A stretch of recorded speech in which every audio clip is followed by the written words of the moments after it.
What's up, everybody? Welcome back. It's Tammy in the kitchen once again, and tonight I'm going to show you how to make a viral recipe. The only difference, we're going to make ours in a one-pot skillet, okay?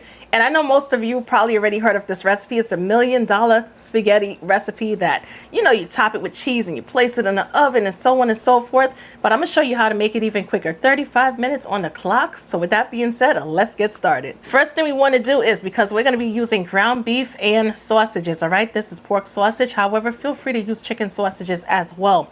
We're going to go ahead and we're going to decase the sausage. So using a serrated knife, that's the knife with the teeth, if you will. A serrated knife works best. A paring knife, not gonna do this job as good. But we want to get in there, and once we perforate the skin, we want to go ahead and remove the casing. All right, and that's about it. Quick and easy, nothing to it, right? To a large size pan. The reason why I'm opting for the large pan is because we're going to be incorporating pasta as well. All right, we want to start off with adding about a pound of ground beef. I'm not going to add any oil simply because this is 80-20. Once the meat is rendered, there's going to be some oil in the pan, all right? The great thing about using the pork sausage along with the ground beef is two things, right? Not only does it bring more flavor to the dish, of course, because it's pork sausage. There's fennel, there's sage inside of there and everything else, and a ton of different spices. But also it helps to, when it comes down to the ground beef, because pork has more moisture, it softens up the ground beef as well. So it makes, trust me when I tell you, it makes a good pairing. The meat is perfectly cooked. In the meanwhile, what I am going to do is I'm going to push the meat to the side of the pan, right? I'm going to allow all of that rendered fat to present itself to the forefront. This is not all oil. This is some retained water as well, right, from the sausages. But nevertheless, we're going to take advantage of the amount of fat that's in the pan, and we're going to add our onions. However, if you're using, like, let's say a fattier cut of ground beef or meat, you want to get in there and use a paper towel to dry out some of that excess oil. Add some bell peppers. If you want to add more than one color, you definitely can. Veggies are perfectly softened. All right, they are translucent, and they still have a pop of vibrancy going on. So at this point in time, let's incorporate the meat with the aromatics. Let's add some finely chopped garlic. We have a decent amount of meat in the pan, as you can see, so we added a good amount of garlic for that nice garlicky flavor.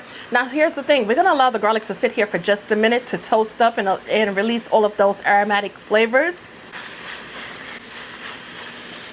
We're going to add about 2 tablespoons of tomato paste, and we're going to allow it to sit in the pan for a couple seconds, maybe about 20 to 30 seconds. We want the tomato paste to darken slightly. And what that just means basically is the tomato paste is going to extract all of its beautiful flavors the darker it gets. And that's just basically it. So about 20 seconds. And once we're done, we're going to incorporate it with everything else. We are cooking, okay? You see that smoke? We are doing our thing. All right, that's a pretty color so far from the tomato paste. Start off with adding some onion powder. Even though we went ahead and added fresh onion, the onion powder has a different flavor profile. So don't feel guilty for adding 2 types of onion. Let's add some garlic powder. Same thing applies for the garlic powder. Add some smoked paprika. You like smoky ground meat or you don't? Which one? Let me know in the comment section. I like my ground meat to have a little smoky flavor to it. We're also going to add some of my Cooking with Tammy all-purpose seasoning. Get your hands on it, all right? I'm going to leave the link below. Make sure you order it. This seasoning is going to amplify the flavors in our food. Yo Who's Hungry, all right? The Yo Who's Hungry seasoning is, the best way to describe it is herbaceous, and it's also all-purpose, if you will. So it's like a 2-for-1, like I like to refer to it as. All right, you get the herbaceous flavor going on, and you also get that all-purpose flavor going on as well. And the great thing about it is it's not salty, right? So that's always a good thing. We're going to incorporate the seasonings throughout the meat. And this smells amazing. I can only anticipate how good it tastes. Alrighty, at this point in time, we are going to add some butter. No, you're like, wait, you're gonna add, yes, we're gonna add some butter to this. All right, we're gonna melt the butter on down. The meat is nice and hot, so that should take no time whatsoever. Not to mention the butter is also room temperature. Let's add a small sprinkle of salt and ground black pepper to taste. Whatever your favorite brand of tomato sauce is what you are going to add. And of course, when it comes to adding the black pepper and salt, you want to be cautious with adding it. You don't want to add too much. You want to add just a small amount to start off with. And once you go in there for your taste test, then you can add additional salted ingredients. And for the pasta sauce, feel free to add whatever you have on hand, because let me tell you something. At the end of the day, by the time we finish seasoning up this meat, it's going to be delicious, no matter if you use $1 pasta sauce or a $50 pasta sauce. We're going to allow it to come to a slow simmer. But first, in the meanwhile, right, just when you thought it couldn't get any better, we're going to add a splash of beef broth.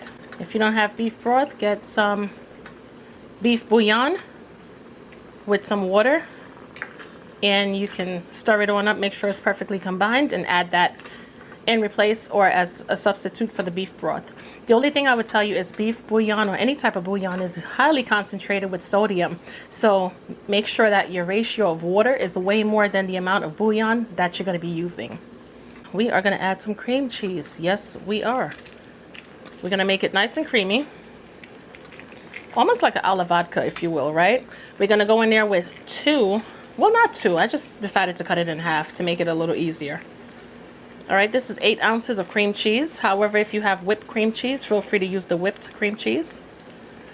But nevertheless, make sure the cream cheese, whether you're using the whipped or the block cream cheese, make sure it's room temperature, because as you can see, it makes it so much easier when it comes to incorporating it with our sauce. It's just breaking down nice and easily without any, without having to use any extra muscle. Or should I say muscles? All right, this looks great. Let's add some Parmesan cheese.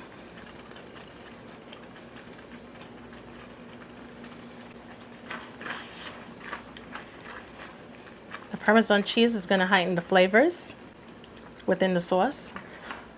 We're going to add some of our pasta to the meat sauce. This is number 8 spaghetti. No, you know what? This is not number 8 tonight. This is actually thin spaghetti. If you want to use regular, you definitely can. Number 9, number 8, doesn't matter. Linguine. Let's wet this pasta on up. To bring this dish home, we're going to add just a small amount of pasta water, right, to loosen things up. And that's the great thing about reserving that pasta water. If you feel like your sauce is a little bit too thick, or your sauce to pasta ratio may be a little bit off, add the pasta water to loosen things up. And the good thing about leaving your sauce and pasta hydrated is because it's going to work out in our favor.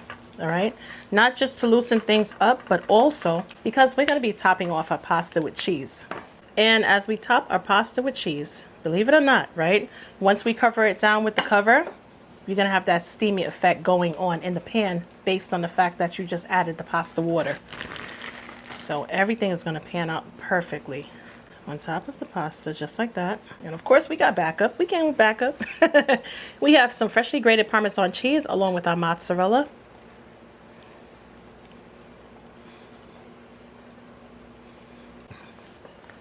All right, let's just add it all. Take those fingers, spread it out. Lower the flame, of course. But first, let's add some parsley to the top. And we're going to cover it on down and allow it to melt beautifully. Remember what I said, lower that flame.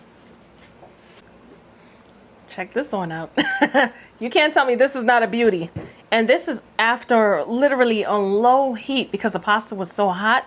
I want to say about 5 to 8 minutes in. Woo, this is gorgeous. I can't wait to dig in. My mouth is already salivating, and I know you're probably like, oh my goodness. I wish they had not television, but smell-o-vision. Let's get in here and break up some of this beautiful cheese pull. Yes. Wow, how far are we gonna go? Gonna drop it off into my trusty bowl. with all the cheese. That just means that it's going to be good, okay? Wow. If you want to add some hot sauce to it or whatever you want to add, whatever is going to float your boat, I know for a fact it's going to pair perfectly.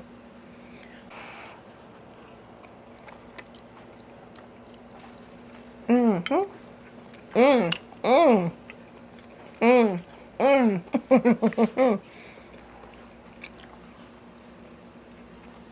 Cheesy greatness.